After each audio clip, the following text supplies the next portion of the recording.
अस्सलाम वालेकुम, मैं हूं मिर्ज़ा साहब। अल्हम्दुलिल्लाह मैं बाखैरियत हूँ और उम्मीद है आप भी बाखैरियत होंगे और बहुत अच्छे तरीके से अपने दिनों को रातों को गुजार रहे होंगे।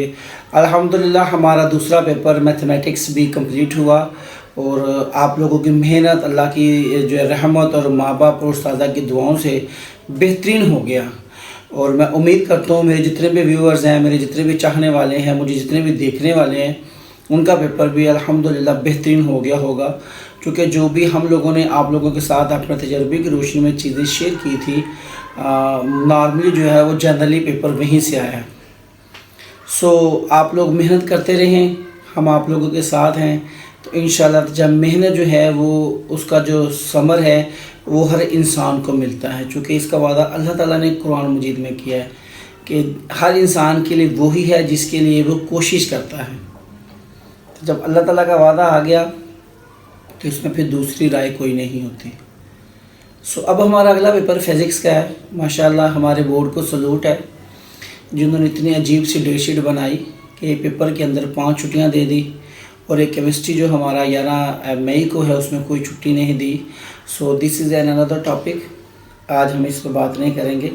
सो हमारा अगला पेपर फ़िज़िक्स का है। तो फ़िज़िक्स की स्कीम के हवाले से स्टूडेंट्स को बहुत सी परेशानियां हैं, बहुत सा कंसर्न है। So my dear students, you don't need to get worried. Inshallah, I am with you. So I am here to help you. I am here to guide you, and I am here to motivate you. And hope you will get definitely be motivated by my words, by my way of motivation.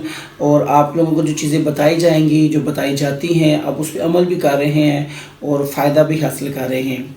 तो physics की scheme के हवाले से अगर हम देखें तो as compare to chemistry and biology, physics की scheme is a little complicated because there are 9 chapters. So जो पेपर सेटर है उसने हमें 3 चैप्टर्स दे दिए हैं कि पहले 3 कर लें, उसमें से 2 पार्ट आएंगे, फिर अगले 3 कर लें, उसमें से 2 पार्ट आएंगे, फिर अगले 3 कर लें, उसमें से 2 पार्ट्स आएंगे। So there is no surety, it is not confirmed कि कहाँ से लॉन्ग आएगा। बट हमने लास्ट पेपर्स के हवाले से जो स्कीम निकाली उसमें देखा, जो कंक्लूजन किया, मैंने रात को 1.5-2 घंटा वर्क किया इसके ऊपर। सो मैंने एक स्कीम बनाई जो मेरी ऑब्जर्वेशन के मुताबिक, दूसरे दोस्तों के ऑब्जर्वेशन के मुताबिक इंशाल्लाह दुरुस्त साबित होगी अल्लाह ताला की रहमत से। सो वो पेपर स्कीम सारा मैंने वर्कआउट कर लिया है। मैं पहले कोशिश थी कि वाइट बोर्ड पे बनाऊँ, अभी मैंने सोचा कि वाइट बोर्ड की निस्बत जो है ना पेपर पे जो है स्टूडेंट को समझने में ज़्यादा आसानी होती है चूँकि चीज़ें क्लोज से नज़र आती हैं। सो यहाँ भी मुझे ये भी बताइएगा कि आया ये जो मेरा तरीक़ाकार है वाइट बोर्ड की निस्बत पेपर से बैठ के चीज़ें समझाना ही ज़्यादा आपके लिए फ़ायदेमंद होता है या वाइट बोर्ड पर समझाना ही आपको ज़्यादा फ़ायदे जो है वो लगता है उसमें। सो आज हम इंशाल्लाह फ़िज़िक्स की स्कीम के हवाले से बात करेंगे। सो आप लोगों ने वीडियो पूरी देखनी है और मेरा जो अकाउंट है ये रियल अकाउंट है मिर्ज़ा साहब 90 MIRZASP90। बाकी फेक अकाउंट है उनको आप सब्सक्राइब ना कीजिएगा और अगर आपने अभी तक मेरा अकाउंट सब्सक्राइब नहीं किया तो इसको सब्सक्राइब कर दीजिएगा। एक और बात करके हम अपने असल टॉपिक की तरफ चलेंगे। मेरी वीडियोस का एक जो प्लस एडवांटेज है जो मुझे लगता है, गॉड नोज़ बेटर, आप समझते हैं या नहीं, कि मेरा जो थंबनेल है ना वो फेक नहीं होता। मैंने अक्सर देखा यूट्यूब के ऊपर, मैं किसी के ऊपर तनकीद नहीं कर रहा, अक्सर देखा था हमने लिखा कुछ और होता है लेकिन अंदर वीडियोस के अंदर कुछ और होता है। जैसे मैं कल परसों वीडियो देख रहा था कि बायो में 4 यूनिट से 60 नंबर लेने का formula, and that is not possible. How can we get 60 marks only from 4 chapters. So बच्चा जो थंबनेल लेके फ़ौरन वीडियो को व्यू देता है, सो जो यूट्यूबर्स हैं उनको फ़ायदा होता है। सो मैं यूट्यूबर होऊंगा, आई डोंट डिनाई, बट उससे पहले मैं एक टीचर हूँ और कोशिश करता हूँ कि आपको टीचिंग के हवाले से जो मुझे तजर्बात हैं उनकी आपके साथ शेयर करूँ। सो मेरा थंबनेल अल्हम्दुलिल्लाह 98% जो वीडियोज़ के अंदर होता है उसी के मुताबिक थंबनेल लगाता हूँ। सो आप लोगों का मुझे बहुत ज़्यादा प्यार मिल रहा है, बहुत ज़्यादा आप लोग मुझे सपोर्ट कर रहे हैं और मैं दुआ करता हूँ कि जितने भी मेरे चाहने वाले हैं, मुझे देखने वाले हैं, अल्लाह ताला उनकी इस दुनिया में और अगली दुनिया में तमाम नेक और जायज़ ख्वाहिशात पूरी करें। सो हम चलते हैं अपने असल टॉपिक जो फ़िज़िक्स की पेपर स्कीम है उसकी तरफ। सो आइएगा प्लीज़। अच्छा बेटा, गुजारिश ये है कि पेपर स्कीम बड़े ध्यान से समझिएगा। हमारे पास 9 यूनिट्स हैं फ़िज़िक्स के। सबसे पहले हम बात करेंगे क्वेश्चन नंबर 1 की जो हमारा MCQ से रिलेटेड है। सो आपके यूनिट नंबर 2, 3, 4, 6, 7 और 8 इन सब में से एक एक MCQs आएगा, यानी कि 6 MCQs यहाँ से आएंगे। उसके बाद यूनिट नंबर 1, 5 और 9 इन 3 यूनिट से हमारे 2 MCQs आएंगे और 6 MCQ यहाँ, टोटल आपके 12 नंबर के MCQs पेपर में इंशाल्लाह आएंगे। अब उसके बाद सेकंड पोर्शन जो शॉर्ट का पोर्शन है, that is very important, that plays very important role in securing good marks. So याद रखिएगा हमेशा जो शॉर्ट क्वेश्चन है उस पर ज़्यादा वर्क करें, बिकॉज ये आपका 30 मार्क्स यानी 50% जो पेपर है वो आपका शॉर्ट क्वेश्चन पे डिपेंड करता है। और एक बच्चा अगर 50% वाला ये पोर्शन कर लेता है तो वो कम अज़ कम 50% लॉन्ग भी करने में कामयाब इंशाल्लाह हो जाता है। सो शॉर्ट क्वेश्चन की अगर हम बात करूं तो शॉर्ट क्वेश्चन पार्ट 1 का जो पहला क्वेश्चन है, क्वेश्चन नंबर 2, उसमें 3 चैप्टर से शॉर्ट आएंगे, unit number 1, unit number 2 and unit number 3। 1 से हमें 3, 2 से हमें 3 और 3 से हमें 2 शॉर्ट क्वेश्चंस मिलेंगे। अगर हम सिर्फ शॉर्ट की बात करें तो हम यूँ करेंगे कि हम यूनिट नंबर 2 और यूनिट नंबर 3 कंप्लीट करेंगे फॉर शॉर्ट, तो हमारे 5 शॉर्ट क्वेश्चन यहाँ से कंप्लीट हो जाएंगे। अगर आपकी तैयारी अच्छी है तो यूनिट 1 भी बेशक कर लीजिएगा ताकि बैकअप मिल सके। शॉर्ट का दूसरा क्वेश्चन है जिसे क्वेश्चन नंबर 3 बोलते हैं, उसमें यूनिट नंबर 4, 5 और 6 के क्वेश्चन आएंगे। 4 से 2 आएंगे, 5 से 3 एंड 6 से भी 3। अब यहाँ पे हमने क्या करना है, यहाँ से हमने 4 और 5 कर लें या 5 और 6 कर लें, कोई से 2 यूनिट आप चूज़ कर लें। सो आपके यहाँ से भी 5 क्वेश्चन, मिसाल के तौर पर अगर आप 5 और 6 करते हो तो आपको 6 शॉर्ट क्वेश्चन मिल सकते हैं, लेकिन हमने करने तो 5 हैं। इसी तरह शॉर्ट का तीसरा पोर्शन अगर शुरू करें जिसे क्वेश्चन नंबर 4 कहते हैं, तो इसमें यूनिट नंबर 7, 8 एंड 9 से शॉर्ट क्वेश्चंस आएंगे बेटा। जो स्कीम यहाँ थी वही यहाँ भी सेम होगी, इसमें से 2 आएंगे, यहाँ से 3, यहाँ से 3, और हमने टोटल 5 करने हैं। यहाँ भी आपको इन तीनों में से जो 2 शॉर्ट चैप्टर्स ईजी लगते हैं मैं आपको सजेस्ट करूँगा यूनिट नंबर 7 और 8 आपने चूज़ करने हैं, तो आपको 5 शॉर्ट क्वेश्चन मिल जाएंगे। लिहाजा हमारे 15 शॉर्ट क्वेश्चंस पूरे यानी कि 30 मार्क्स का पेपर हम यहाँ से इंशाल्लाह ताला हासिल कर लेंगे। ठीक है जी। और शॉर्ट क्वेश्चन में एक बात याद रखिएगा, मैं इसके मतलब एक और वीडियोस इंशाल्लाह वीडियो अपलोड करूंगा जो आप गलतियां करते हो। अभी यहाँ यही बताना पसंद करूंगा कि शॉर्ट क्वेश्चन जब आपने लिखना है तो आपको अगर शॉर्ट क्वेश्चन कोई सा भी आता है, मिसाल के तौर पर काइनेटिक एनर्जी से क्या मुराद है, सो इसकी डेफिनेशन लिखने के बाद इसका आपने यूनिट भी लिखना है, इसका आपने फार्मूला भी लिखना है। अगरचे पेपर सेटर ने पूछा है या नहीं पूछा, आपने लिख कर ज़रूर आना है। अब हम बात करें अपने लॉन्ग पार्ट की बेटा, जिसे हम पार्ट 2 कहते हैं, जिसमें हमें लॉन्ग क्वेश्चन पूछे जाते हैं। उसमें जो क्वेश्चन नंबर 5 हमारा पहला लॉन्ग है, उसमें पेपर सेटर कहता है कि यूनिट 1, 2 और 3 तीनों में से मैं 2 पार्ट पूछूंगा।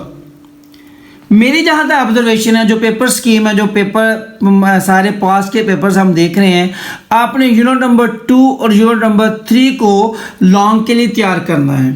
तो याद रखिएगा यूनिट 2 से या तो इक्वेशन आएगी या न्यूमेरिकल आएगा। इक्वेशन जो आपके पास हरकत की 3 मसावातें हैं, और ज़्यादा इंपॉर्टेंट जो है वो सेकंड और थर्ड है। ये मैं दोबारा वीडियो बनाऊंगा, अभी वैसे ज़िम्मन बात इसमें कर रहा हूँ। सेकंड यूनिट से दोबारा सुन लें, या तो इक्वेशन आएगी या न्यूमेरिकल आएगा, इसके अलावा यहाँ से थ्योरी वगैरह कोई नहीं आएगी। 3 में से आपको थ्योरी या न्यूमेरिकल, अगर यहाँ पे इक्वेशन आ गई तो यहाँ से न्यूमेरिकल आएगा, अगर यहाँ से न्यूमेरिकल आ गया तो यहाँ से आपको थ्योरी आएगी। और जहाँ तक मेरी ऑब्जर्वेशन है, जो मेरा एक ज़ाती जो आपके साथ आपको सजेशन है वो ये है कि 3 में से आपको थ्योरी आएगी और 2 में से आपको न्यूमेरिकल आ जाना है। लेकिन आपने क्या करना है, जो मैंने आपको बता दिया है, आपने 2 और 3 कंप्लीट तैयार कर लेना है ताकि किसी किस्म का रिस्क ना हो सके। फिर आज अगला क्वेश्चन जो है क्वेश्चन नंबर 6, उसमें 4, 5 और 6 से आपको 2 पार्ट पूछे जाएंगे। और पॉइंट याद रखिएगा 5 से सिर्फ थ्योरी ही आएगी, जो अपना वो चैप्टर ना आपके ग्रेविटेशन वाला मेरे बेटो, उसमें 3-4 क्वेश्चन है, ज़मीन का मास है, ग्रेविटेशन लॉ है, मोशन ऑफ आर्टिफिशियल सैटेलाइट है, ये 3-4 थ्योरी के क्वेश्चन है। 5 से अगर आया तो सिर्फ थ्योरी आएगी, न्यूमेरिकल इंशाल्लाह नहीं आएगा। 4 में से थ्योरी या न्यूमेरिकल कोई भी आ सकता है।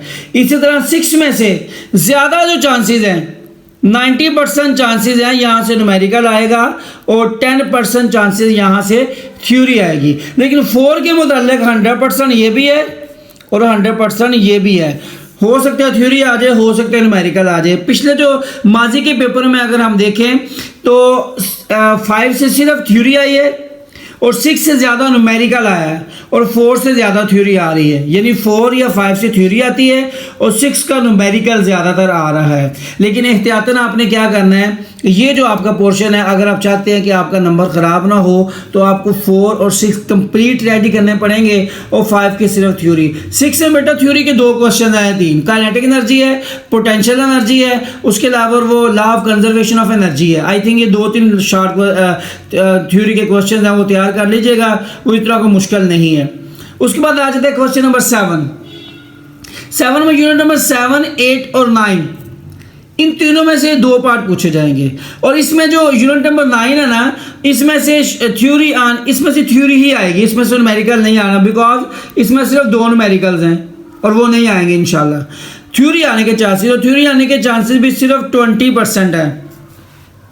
इसका मतलब है ये पोर्शन आपके लिए आसान हो सकता है। अब 7 और 8 की बात करें, 7 में से 90% चांस है न्यूमेरिकल के आने का और यूनिट नंबर 8 से 90% चांस है थ्योरी के आने का। लेकिन 8 के न्यूमेरिकल भी बाज़ दफ़ा आ जाते हैं, इसलिए 8 के थ्योरी और न्यूमेरिकल दोनों आप तैयार करें। यूनिट नंबर 7 की सिर्फ न्यूमेरिकल्स कर लें अल्लाह के भरोसे पे इंशाल्लाह। अगर आपकी तैयारी अच्छी है तो इसकी थ्योरी भी कर लें और यूनिट 9 से सिर्फ आपने थ्योरी करनी है। अब हमने चूंकि 2 लॉन्ग करने हैं, अब आपने देखना है कि आपने ये वाला पोर्शन लेना है, ये वाला या ये वाला, कोई से 2 ले लें। जो मेरी सजेशन है आपको, मैं आपसे कहूँगा आपने यूनिट 2, 3, 4, 5 और 6 ये 5 यूनिट्स ले लें बस। और अगर आपकी तैयारी अच्छी नहीं है, ठीक है, तो फिर आप इन 2-3 को कंप्लीट तैयार कर लो, 100% तैयार कर लो, इनके शॉर्ट भी, लॉन्ग भी, एमसीक्यूज भी, न्यूमेरिकल्स भी, ईच एंड एवरीथिंग। और 4, 5, 6 में से सिलेक्टिव तैयारी कर लें, आप पास हो जाएंगे। लेकिन अगर आपकी तैयारी अच्छी है, आप पूरे मार्क्स लेना चाहते हो, फिर आप ये 5 चैप्टर्स कंप्लीट कर लें, इनके अपना थ्योरी भी और इनके न्यूमेरिकल भी। 5वें के न्यूमेरिकल बेशक आप ना करें, क्योंकि न्यूमेरिकल के चांसेस जो है इस चैप्टर में से 10% है, बस ये छोड़ दें। लेकिन अगर आप समझें कि इसकी निस्बत ये आपको आसान लगता है, 7, 8 आसान लगता है, आप ये कर लें। कोई से 2 आपने कर लेने हैं पोर्शन, चाहे ये कर लें, ये और ये वाला कर लें, ये और ये वाला कर लें। और लास्ट में मैंने आपको बात लिखी हुई है, ये गौर से पढ़ लीजिएगा कि तमाम स्टूडेंट्स ये बात अच्छी तरह से keep them in your mind कि पेपर स्कीम में जो थ्योरी और न्यूमेरिकल है वो तब्दीली मुमकिन है। ऐसा नहीं है कि अगर सुबह के टाइम आपका यूनिट 2 से थ्योरी आ गई है और 3 से न्यूमेरिकल आ गया है तो सेकंड टाइम भी ऐसा ही हो। स्कीम का मतलब ये है कि 2 और 3 से ही लॉन्ग आएगा, लेकिन न्यूमेरिकल में और थ्योरी में तब्दीली पॉसिबल है। लिहाजा ऐसे स्टूडेंट्स जो फुल मार्क्स लेना चाहते हैं वो unit number 1 to 6 theory with numericals each and everything ready कर लें, यूनिट नंबर 1 to 6, ताकि आपके जो 100% नंबर आप इसमें ऑब्टेन कर सकें। ये थी फिजिक्स की पेपर स्कीम। अब इसमें कौन सी इंपॉर्टेंट चीज़ें हैं, कौन सी इंपॉर्टेंट नहीं है, इसके लिए मैं इंशाल्लाह एक और वीडियो अपलोड करूंगा आपके साथ। सो अपना खूब ख्याल रखिएगा, दुआ में याद रखिएगा। ये जो चीज़ है ये मैं इंशाल्लाह आपकी इंस्टा पे भी अपलोड कर दूंगा और टिकटॉक पे भी, और यहाँ से भी आप स्क्रीनशॉट लेके इसको अपने लिए इस्तेमाल के लिए अपने पास महफूज कर सकते हैं। अपना खूब ख्याल रखिएगा। अल्लाह हाफिज़।